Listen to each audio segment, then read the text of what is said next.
Greetings, friends and listeners and friends. We're all friends here. This is Jason Charnick, and welcome to Head Above Water, a podcast about filmmaking and mental health and what it takes to find a little bit of peace and happiness in our little independent nook of the film industry. On this episode, this is episode 3, we welcome back Anna Kaiser. Anna is the writer and executive producer of She Had It Coming, a short film that I am pleased and honored to be editing as well. It'll be coming at you early in 2020, so stay tuned for news on that. In this episode, we finished our conversation with Anna talking about crowdfunding and the stress and angst and anxiety that comes with running your first ever crowdfunding campaign. We talk about working with friends. Anna and I have been friends for over 10 years, but this is our first ever creative collaboration. So we talk about what it's like to work with friends, advantages and disadvantages. We talk about what it's like to be supported by your significant other. And we also talk about how we define success in our careers in the entertainment industry. So I hope you enjoy part 2 of our conversation with Anna. Don't forget to like, follow, and subscribe on all your favorite social media platforms. We do have a lot of fun, exciting guests coming your way over the next few weeks. Our next episode after this will be featuring Paulina Lagudi Ulrich, writer-director of Mail Order Monster, family movie that was on Showtime recently and is now on streaming platforms across America. And we'll also be speaking with Numa Perrier, writer and director of Jezebel, which screened at South by Southwest this year, and I was very honored to do a Q&A for it in Austin. So stay tuned for those episodes coming up and much, much more. But until then, please enjoy the rest of our conversation with Anna Kaiser, and we'll see you on the other side.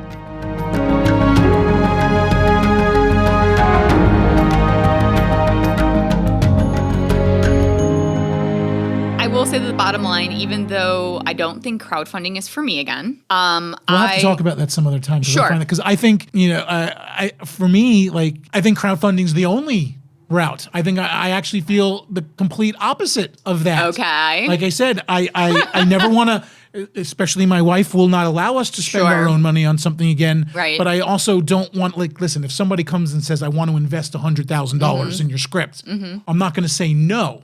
But now that I'm in the doc world a little bit more and have seen how fundraising is there with grants and stuff like that, A, I don't want to owe anybody money, and B, just because I already, I just don't want to owe anybody anything or feel like I'm promising somebody something. But with an investor, now people have their hands in the till, and now they'll, if somebody wants creative control or something, it's just other stuff to deal with. And with crowdfunding, at least for me, whether or not I have an audience now or people that are, waiting to see my next thing is kind of beside the point. For me, it's I don't want to owe anybody anything. I don't want to put myself in harm's way financially, so let me raise my money. There doesn't seem to be any other avenues. And in the doc world, especially where there aren't investors, usually it's all grant foundations and funders that the money's generally free and clear. I mean, they'll audit your books and you have to have a budget and all of that fun stuff. But it's that's also getting into Harvard. You're a lot of people are fighting for a small sliver of a pie. And I mean, that exists in crowdfunding too, but there's just a wider swath of personalities and options with crowdfunding for people to put their money in, as opposed to documentaries where everyone's fighting for that small little slice of that pie. Okay, so let me rephrase. I am not going to do crowdfunding again if it means that I'm going to be tapping the same group of people. Okay. So if I can, again, going back to this idea of success, get to a place where I have a larger audience, where I am not going back to the same people in my life and asking them yet again, hey, can you support me in this endeavor? Then I would consider it. But if I feel pretty confident that I'm not going to go beyond that same community, I'm not doing it again, because it's not on them to continue to have to be obligated to keep funding my things, so. I'm glad you said it that way too, because and I've spoken to Paige about this before too, when I did literally last week tell her I'm not close to having a crowdfund situation, but I told her just what I told you, that I think that this is how I want to raise money for my movies. And she, I'll be honest, she got pissed, because a lot of the money for our movie came from people she works with professionally. And, her real estate community and people that she depends on for her business. These are the people that give her jobs. And not that they don't mean anything to me. Obviously, if they mean something to her, they mean something to me.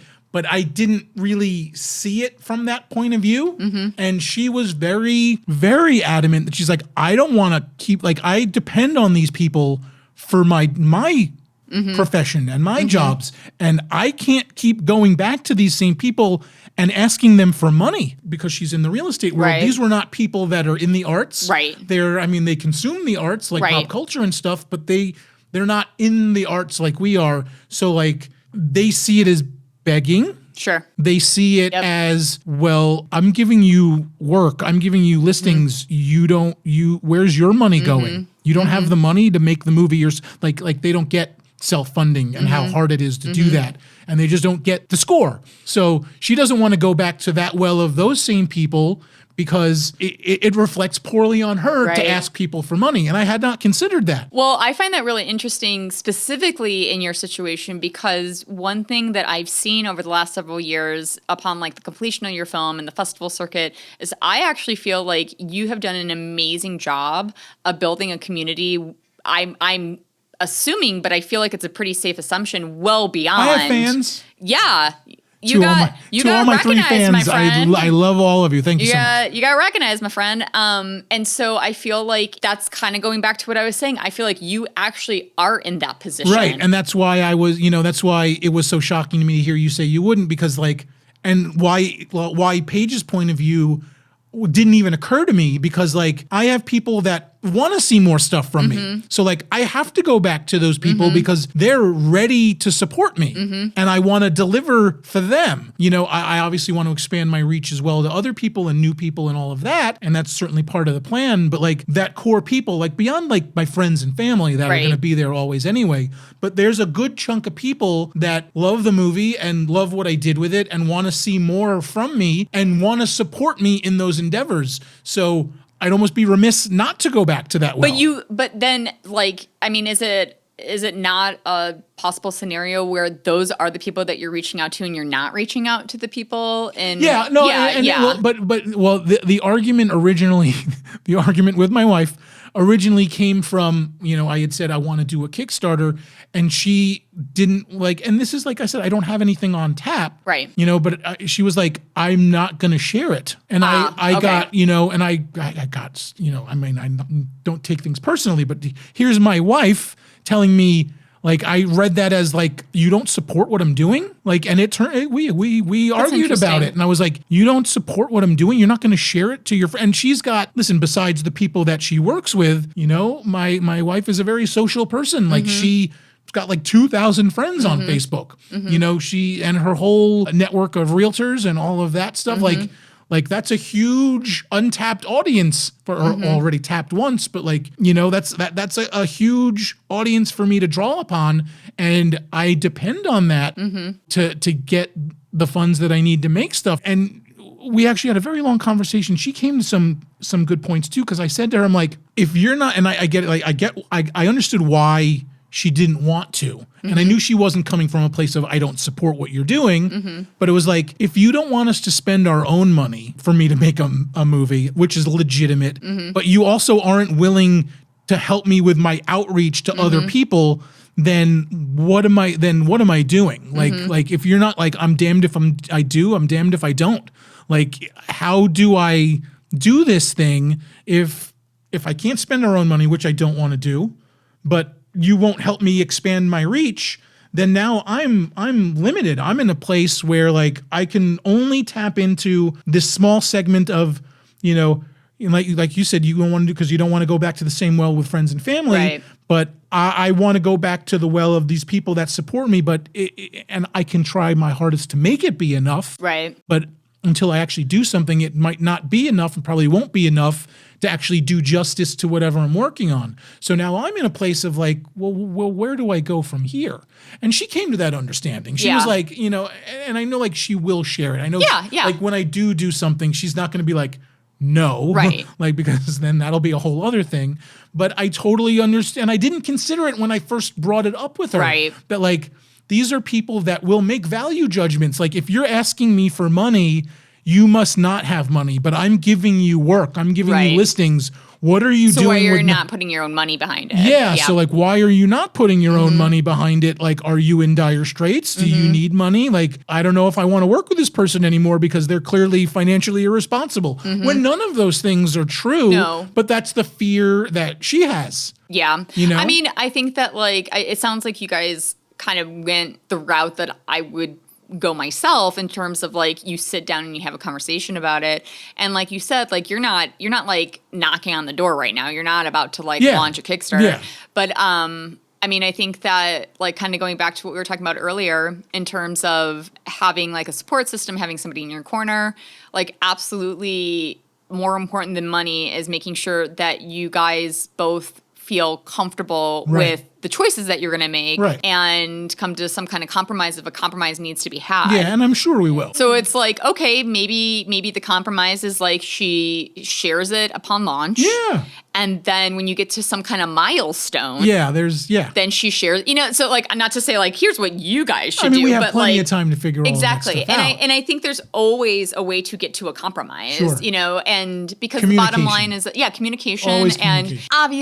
obviously she does support you. Yeah. But it is also very, very understandable and normal that as the creative, the so to sensitive speak, artist, in the relationship, you immediately go to Yeah. the worst case scenario of it. Right. And like I said, when she finally explained it, like, well, this is why, like, yeah, I'll share it. Like, Right. but this is why, like, we can't go back to that well. Right. And like I Exactly. said, it hadn't even occurred to me. I Yeah. just thought that like these people gave before, they'll give again. What I will say is that for anyone who wants to do something of this nature, no matter in what regard it is, if it's like a crowdfunding or, just being in the business in a different way, it absolutely doesn't have to be a partner. But I do think that it's really important to just like find your person, and it doesn't have to be 20 people or 100 people. It could literally be one person. Right. But to just have one person who's like in your corner, to believe in you, because there are going to be so many things that take you away from that passion. Right. And that could be other people's suggestions, other people not believing in you. Like, there's just a million things. So, my husband is kind of that person in my corner. It sounds like your wife, Paige, is the person in your corner. Well, we have a very not adversarial, because that is way overstating it. I don't know why that's that's not even. That's not the first that's word. Not even it. So we might edit that out. I don't know. It also depends on if she listens to the show. But no. My wife is very, very, very supportive of what I do, but she has also seen the dark side of it. Yeah. Like, she's not in the film business, but she knows a lot of people that are. She knows how stressful it can be. She knows it can grind you up and spit you out, and she supports me in my endeavors. But in the same vein, like, she's got her own stuff that she's working on for herself that she wants in her life. Sure. And I mean, we have a good relationship, and I support her in what she's doing, and she does support me in what I'm doing. But to be completely honest, and a lot of this is my own. This is one of the reasons why I want to do the show, because I'm an only child, and a lot of it is like, I always wanted to just be the one guy. Like, I wanted my calling card to be the one man gang. And you're right, you can't do it that way. Like, it's not. You can start. You can try, but it's not sustainable. And it's not like, hey, if you feel alone and you want to make a movie and you don't have anyone, just go and get married. Like, it's not. No. That's I don't advocate that. Yeah, those are not the steps. But, in the same vein, I've always been, and it's something I'm working on too, because it's just, I have to open myself up to it, because I feel like I put a lot of pressure on myself that I need to be the one to succeed or fail on my own merit. So I work, the stuff that I work on, I kind of do it, and it's got its drawbacks too, because I don't have that accountability. It's not like, Paige doesn't come in and say, hey, did you write the pages that you said you were going to write? And I'd be like, no, I didn't, like, thank you. Now I'll get to work. Like, she's not like that at all. Yeah. Like, I know she supports me. I know she wants my success, but like that motivation has to come from within. And the stress of that is just like, because I went through a whole period over the past year where it was just like, I was burnt out from getting over and, it just oh God, like, I'm not how surprised. do I do my own thing? And I know she wants to support me, but even my own wife at some point was like, we need to move on to something else. And, and that, I mean, that's a whole thing about, social media and outreach and all of that and, building your audience and building your community. And I really wanted to do that with Getting Over. And I still do. I still have the intention to do that. But at some level, it's just like a lot of people get burnt out on the projects that they're working on and want to move on to the next. But like, it was my family story. Right. But like, my brain just kind of shut down about it. So like, and without having that, like, did you write your 3 pages today? Sometimes that could be way more detrimental than helpful because you have to reassess every day and kind of, maybe not every day, but like kind of see where you're at certain points. There's an ebb and flow to everything. And you poured your heart and soul to this project for 6 years. And like you said, it could not have been more personal. Yeah, and it took 10 years to just even get to the Kickstarter. Yeah. Like, I'm going to do something with this someday. Exactly. And then you had a tremendous festival run and you did build an amazing community. I mean, I've seen it for myself. That all takes a lot of energy and emotion. It sure does. And so I think that I don't know, there's, obviously a whole conversation about creatives not having it as tough as people in other industries. Art is pain. I mean, it's there. I think there's a lot of like side eye towards artists sometimes, especially if it's like, I just got done doing this. Like, people think that all of it is just like fun. Why would you be tired out by this? Isn't this just fun? You're just like making a movie. Is that really that hard? Right. And Yes, I think it is. And you need to cut yourself some slack. Yeah, I've always been very hard on myself about that kind of stuff. Like, I went months without working and I would beat myself up about it. Like, I'm not working. Like, I have ideas, but I'm just like, I don't know. I just like, and I actually, I had a therapy session with my therapist a couple months ago, actually. And he had said something to me that I hadn't even really realized. He was like, you have a fear of failure and you have a fear of success, because we did premiere at South by Southwest and I was like, I belong here. Yep. And then we didn't get into the next 20 festivals. I don't belong here at all. I'm a piece of shit. And then and the whole, you're going to experience this for yourself on the festival circuit. Like, you just get battered around like a ping pong ball, in all different directions. And at some point I had to be like, well, this is not making me happy. I mean, I know I'm sounding redundant in all this, but like just the human part of it, right. Like, you're still a human being. And honestly, like, as far as like being a creative is concerned, I don't know, we could have a conversation about it, but like, I don't know how many other industries there are where really it is, what you are doing is so aligned with like how you feel about like your personal worth and value. And what it's literally something you are creating. So you are living with it every day. It's not a 9-to-5 job where, and that's something that like maybe some people who come into the industry are poorly prepared for, is that like you don't ever just put it away, like it's always with you in some degree. And so, there are going to be times where it's going to be helpful to have somebody from the outside saying like, hey, you can do this, whatever, but then also like, yeah, sometimes you just need to breathe, take a break. Care of yourself, find a hobby, go collect baseball cards, go to the beach, find something that can decompress you. Because it's never going to ever totally escape you. Right. It's always going to be with you. So you have to learn self-care, I guess is what I'm saying. Right. And to anybody else who thinks that that's being self-indulgent because you're already in this like really fortunate position to be making a movie, like, fuck you. Like, you don't know, you know? And like,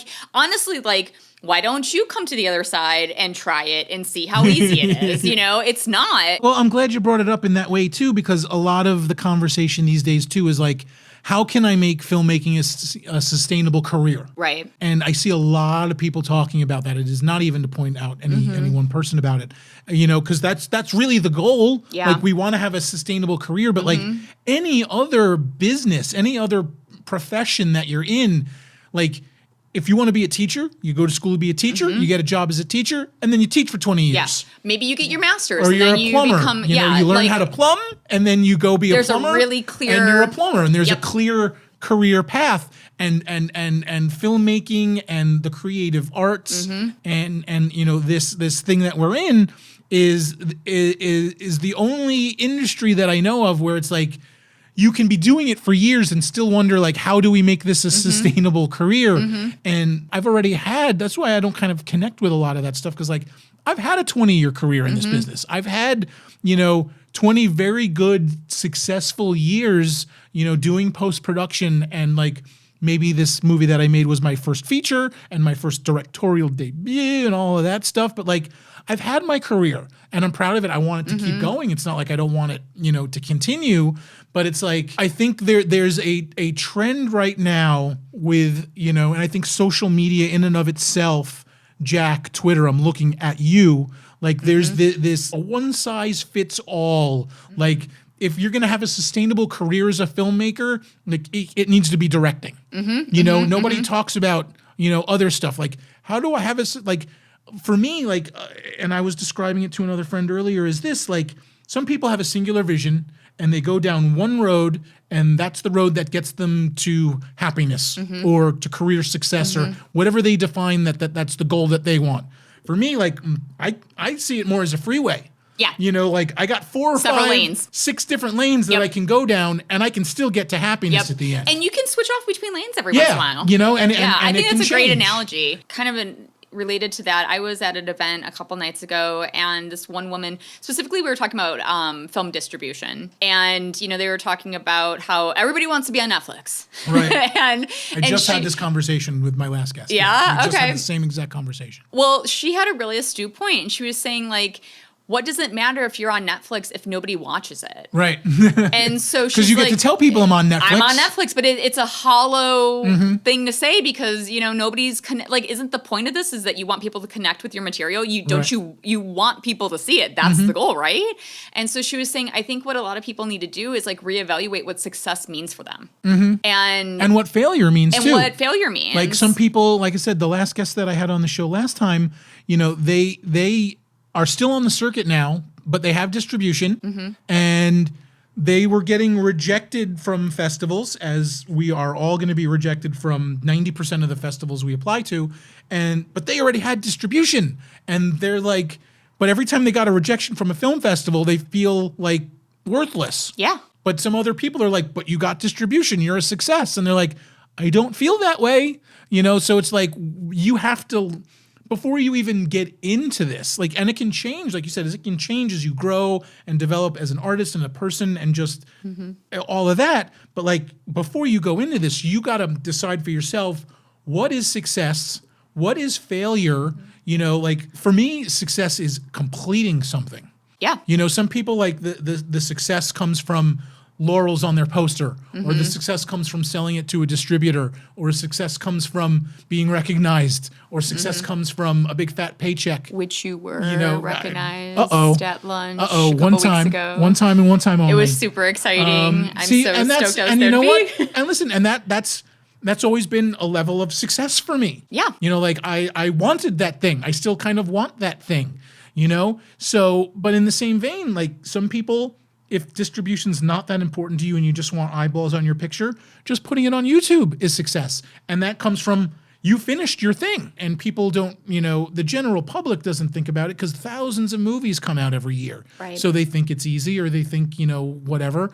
But just finishing the thing is such an accomplishment. A success. Absolutely. And whatever comes from that, like I said, if nobody had bought the picture, if we didn't get into any festivals, I'm putting that thing on YouTube. And okay, maybe no one knows it and it's there. Like you said with Netflix, like if a tree falls in the forest and no one's there to watch your movie, right? Did you really work on it? But for me, success was like, especially my picture being so personal, like this needs to be finished. My goal for success of my movie was not even for my own success. It was like, I want people to know who my father is. Because my father was a drug addict. That's what my movie's about, is his drug addiction. And, addiction is its own topic for another day and another show. But like, junkies are called junkies and addicts are called addicts, and nobody gets behind the human side of it very often. I wanted to make a picture that did. And my success comes from people know who my dad is now. And that is just an amazing feeling that's almost bringing me to tears. But I get nasal when I get stuffed up, and when I start crying, so I'm not gonna. But that was my measure of success, that like people know who my dad is now. And so like anything that comes after that is really quite all gravy. So like everybody needs to decide for themselves, Absolutely. not only what success is, but what failure is, and realize that there's, any number of directions you can go down and have a sustainable career. You don't have to be hired to direct a Nike commercial Right. to be a success. I mean, if that's what you want, go for it, but don't feel like you're a failure if it doesn't happen, because those are all external forces that you You're- don't have control yeah. over in this town. You're not a failure if you don't end up being one of the Russo brothers. Everybody has a place, and the truth, the like really cold, hard truth, is that the industry is made up like a pyramid. And there's only a select few individuals that are at the very top. But that doesn't mean that all the people below them are failures. Right. There's no triangle without, the 95% of Right. people beneath that pinnacle. I would never tell someone to not keep pursuing what makes them happy and what fulfills them creatively. However, most people, it's kind of sounds silly to even have to say it, but like the vast majority of people, they are never going to be Steven Spielberg. Right. And it doesn't mean they're not even as talented as them. Exactly. I can't tell you how many times when I used to work in commercial casting and 99.99% of the people in there are not going to book it, but they are talented as Right. fuck. It is not, and I mean, look, it's another cliche, but I do think it's true. The people who end up having some level of success, however you want to define that, are there's always going to have to be the talent, and there's going to have to be the strong work ethic, but also it's just tenacity. Right. A lot of people, and it's a completely valid choice, decide at some point that they just don't want this lifestyle anymore. And Doesn't mean you're a failure. People does not mean you're a People think failure. about that way too much. Like, oh, if you leave the business Yep. or if you leave LA in general and you go back to what you were doing, like that doesn't mean like you tried, you gave it a go, and whatever, like, follow your It's heart. your one life, so Yeah. do what you want to do with it. And you can't ignore the real constraints of being in this industry. LA, for one, is an incredibly expensive town. So if, for instance, you want to also have a family, Right. well, if you decide you want to have a family, then the family has to come first, Right. and then try to make them, and then try to Exactly. self-fund something when you have Exactly. children. Exactly. Now. Like we have the freedom without children. We have the freedom to be able to do that. 100%. We don't even have a dog, so You know? like we have. But if you have So kids and you want to make pictures, that comes first. like oh boy, Yeah. like now you have decisions to make. Exactly. And also sometimes it's always valid and fair and nothing to be ashamed of to say, like, my interests have changed. Right. I tried out this one thing and I'm kind of tapped out on it. Maybe now I do want to teach, or maybe I want to be a therapist, or I want to do, whatever. I've had plenty of friends who have made those choices. Yeah. And actually they seem amazingly happy and fulfilled by it. Absolutely. So, I've had friends that have gone back for their master's degree. Yeah. I've read stories about producers that, the grind of just the stress of producing, Yeah. like pushed them into being going into therapy and being a therapist for other artists Exactly. specifically, Yeah. because Yep. they can speak the same language on some Yeah. level. And like, if that's what, like, it doesn't mean anything other than this is what I want to do that makes me happy right now. Yep. And so, like, coming back to that idea of like, what is success? I mean, I think first of all, keep pursuing what you want to pursue. If you are really dead set on being like the second coming of Steven Spielberg, I guess keep trying to work towards Right. that. But you still need to pay your bills. You still need to eat. You still need to do all these things. Right. And so, like, you are still going to have to find other avenues to do that. And kind of actually going back to your, analogy about the highway lanes, I think a great way of kind of balancing that idea of success and also being able to like have a roof over your head is like diversify, And so what I mean by that is, you can be a director and do your shorts or web series. That's another way of people, getting their name out there and getting their work out there. But also it might mean that you are, working in a production house and you're helping to rent out equipment, and you might be like, you have to find but you're still meeting people. Yeah. You know, You're in the mix. You're still in the mix. You know, you're not a failure because you have to work 40 hours a week doing something that's not directing, you know? So it might even mean that you're working in an entirely different industry. You know, like I know, like, again, might be a cliche, but I know plenty of people who are supporting themselves by being a Lyft driver or by making delivery, you know, whatever. I did that for a little bit. Of course. And that is, that's a completely valid way of supporting yourself and making sure that you can still be in the city if this is where you think you need to be for your career. And maybe it's also going to help fund your next project, you know? So people, I think, need to kind of not be so myopic. Or define those terms by other people's definitions, or being just so extreme in terms of like, well, if I don't hit this mark, I didn't make it, right? You know, and kind of going back to way early in the conversation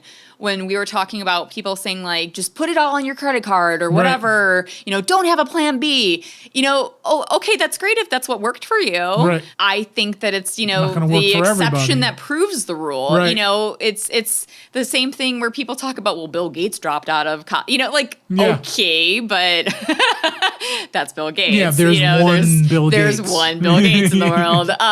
So yeah, I just think that people need to maybe go a little bit easier on themselves, because you can still find, like, okay, you talked about how for you, what defined success was you finishing that project. Right. For me, for this particular project, I was over the moon that we actually shot something. Okay. You know, like So you're already nothing anybody says can... Well, I'm not going to say no one can touch me, right. you know, in terms of like me, you know, feeling like I've been a success or not. Human, right? I'm still human, but that was the first time since college, which people were mandated to help me with my short films, you know, so there was no, you know, whatever. But this was the first time where like someone came to me and said, hey, I believe in this story. I think we could do something with it. Like I didn't actually generate that idea on my own. That was Skylar coming to me and our, you know, our producer Kurd Kanazawa, who said, hey, this has legs to it. Like we could do something with this. And it kind of went from that. And then, you know, 7 months later, to experience a weekend where we had close to 30 people between crew and cast and other people who helped out in other ways, all work towards this one goal. That was amazing. Yeah. You know, and so like I'm so appreciative of that experience. In and of itself. Yeah, you know, and that's not to say like we are gonna 100% finish this film and like get it out there and you know, well, we are going to 100%. We are going to 100% finish this film. And, you know, you mentioned earlier about how like you can't control success, especially in terms of like the film festival circuit. Right. So I'm kind of going into it, you know, like I will prepare myself for many, many rejections. And I've already gotten that because as a screenwriter, you know, I've submitted to contests and festivals that have that component. And I've gotten far more rejections than I've gotten like, oh, you've moved forward in a certain regard. And you know, again, like it's all about looking at, well, am I really a failure only because I made it as a quarterfinalist?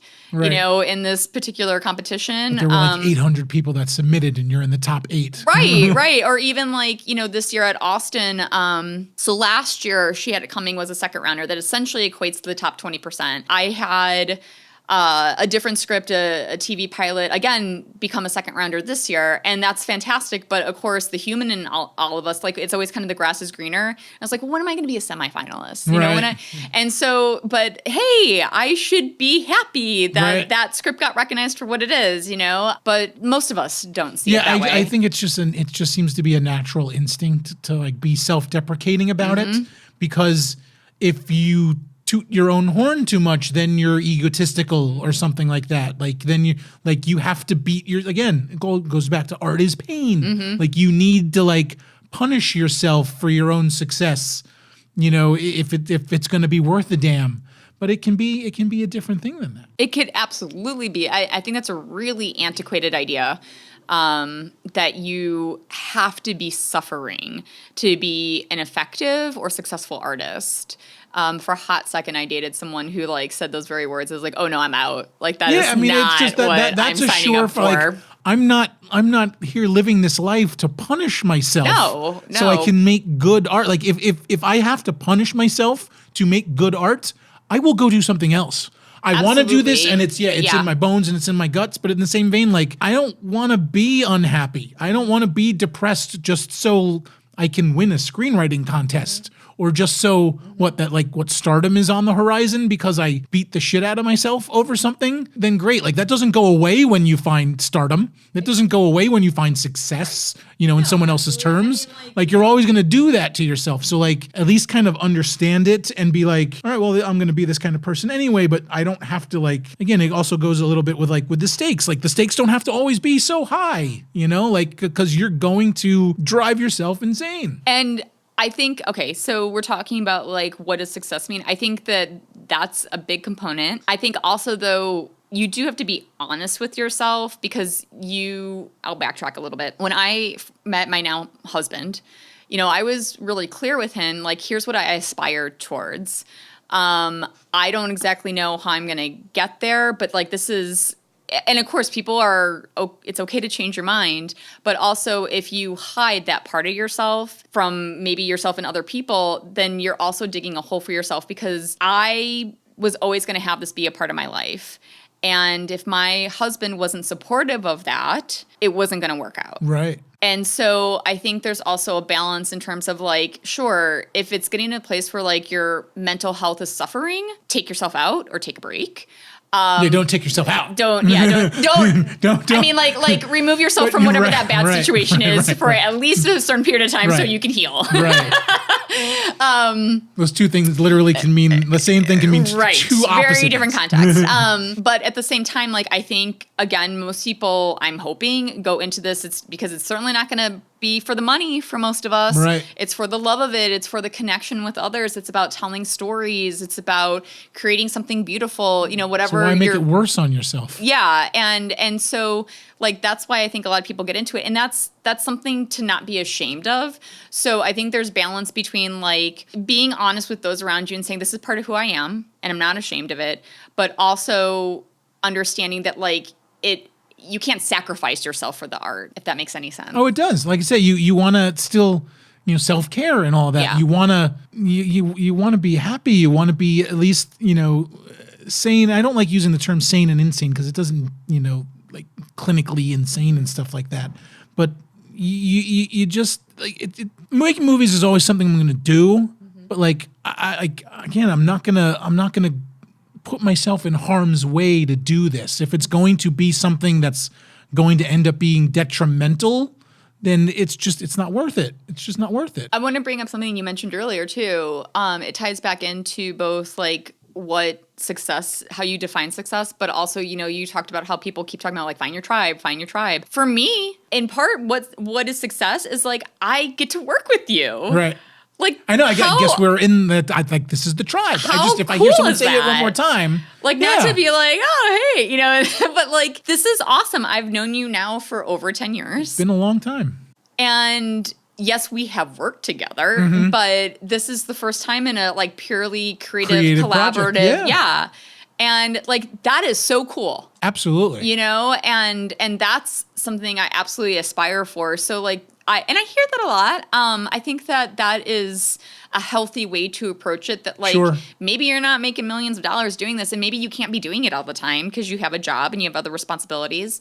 But if you can, surround yourself with people who just are cool people, and they are like-minded, and they understand the constraints that we all have, and yet you could still move forward and make something cool and fun. Like, that's success. Yeah.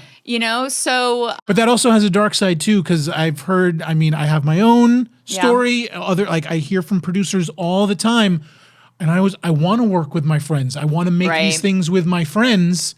But making a film is also a very, very stressful thing, especially when you're indie and you have other responsibilities with a day job or whatever the case may be. Right. There are, dark sides. There are drawbacks to it. Yep. Like, we have not really dove into, editing too much just yet, and we will soon. But what are you saying, Jason? I'm saying there will be times, and this is not a lie. Like there will be times that you'll want to go down one road, sure, and I'll want to go down another road, and I take things very, like, even when I joke with my friends, like, I take things personally. Yeah. Like, my friends were like, getting over already. And I'm just like, You're supposed to be supporting me. What are you giving me shit for? And even though I know they're fucking with me, like, I would just take things personal. Totally get but it. like, we're gonna get to a place where like, you want to do this, and I'm going to want to, do something else with it, and we're going to butt heads creatively. There will be no time where we're going to be like, yeah, that's exactly what I wanted to do. Yeah. And so not just with us personally between you and me, but like there will be other times that like your friendships will be tested. It's true. By this. It is true. I mean, yeah, there's a lot of different ways to look at it. I mean, one thing that... I mean, and that's not to scare you and say, like, don't work with friends. No, but that's why people continue to work with the same people once they find certain people. So that's why I do admittedly love this director, so that's why I keep bringing up Steven Spielberg. But, like, that's why John Williams is his go-to guy for composing. Martin Scorsese and Thelma Schoonmaker. Exactly. Like they... get it. Absolutely. They get each other. And that also works with like the actors in their Yeah. films. I have the benefit of having known you for over 10 years. I think that you are a phenomenal filmmaker, even externally of like knowing who you are as a person. But I'll be really honest, I came into this, like, you're right. We're going to have times when we have differing opinions, but also, like, I know who you are as a person. I know the integrity that you have. I know these aspects about you. Right. So I feel really, really good about our collaboration. And sure, you're not going to always have that, but, like, you do eventually get more astute about these things. Right. But it's not 100% of the time, like definitely there have been people that have come in and out of my life where I was like, no, that's not going to be a person I'm going to collaborate with. I don't think you need to make apologies for that. Always be professional, always, be tactful. And I mean, sometimes, things are going to go to a dark place and you then learn that lesson. Right. And you move forward. Put those lessons into practice on the next thing. Exactly. And you learn about people and you learn, you just learn about yourself also. You sure do. Because I'm not going to say, like I said, I have my own story with that, but like I completely recognize the mistakes I made along the way. Right. This was my first feature. I'm a stubborn guy. Like I had, like, even though I have 4 lanes that I can go down, those are my lanes, and I stick to my guns a lot, and that can be very grating on some people. So I fully acknowledge my limitations in that way. Continually work on it, always want to be a better professional, always want to be a better partner to people, and always, have my ears open to like other people's points of view. And, right now, especially, like I'm in this really interesting headspace where I just want as many, as stubborn as I am, I want as many perspectives as possible because it informs the work. And the work, becomes more, the more perspectives you have from working with different people. Of course, you'll find the same people to work with over the years as things go on. But, like, it just makes the work better when you understand the world at large a little more and understand that other people's experiences, other people's journeys are not necessarily your own, but that doesn't make them wrong. It just makes it's just their path to take. Yep. And no judgments. And let's see if we can make some magic together. Absolutely. 100% agree. I really hope you guys enjoyed our conversation with Anna Kaiser. Thanks a lot for tuning in. Let me just remind you guys that we're going to have some wonderful, exciting guests coming your way on the next few episodes of Head Above Water. So please like, subscribe, follow. What else is out there on the social media landscape these days? Is there any new terms that I need to know about? Like, follow, subscribe, and we'll be coming at you with some new, fun, exciting episodes soon. And thanks for joining us for this episode, and we will see you next time. Take care. Bye-bye.